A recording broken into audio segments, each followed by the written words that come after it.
चेंडीपदा पातरपड़ा ग्राम में गर्भवती महिला पेटरे गोईठा मारिले खुड़ी शाशु और ददासुर थाना मामला। अनुगुल जिला छेंडीपदा थाना पातरपड़ा ग्राम में जड़े 7 मासर गर्भवती महिला को ददा शशुर और खुड़ी शाशु पेटरे गोईठा मारिबा सह जीवन में मारी देवाई उद्यम करथिबा थाना अभियोग होईछि।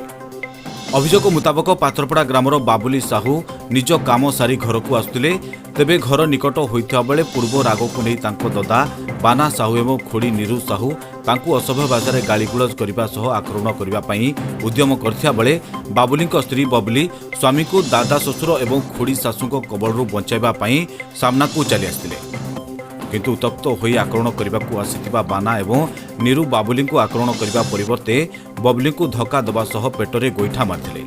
फल 7 मासर गर्भवती थिबा बबली जंत्रणा छटपट होइतिले।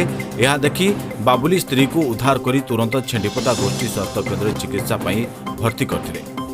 ते वर्तमान बबली पेटरे जंत्रणा हेउथिबा बेले से डाक्तरखाना रही चिकित्सित होउचंती।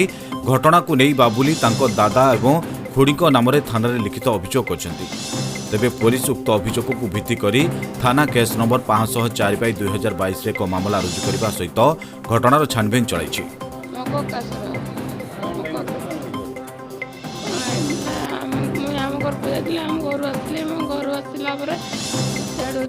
पानी गदाइन मत पिटले मारे घर पोखर ताला मारे मोर ये दांड आड़े दांड आड़ू कराणी आड़ू आइला दूको मन को आग पिटला को मुझे छड़े गला को मत पिटले कसिने पिटेने मुई मोर घर आड़ जड़े छड़ेला को कहना घर पल घर पेट सारा पेट्रे पिट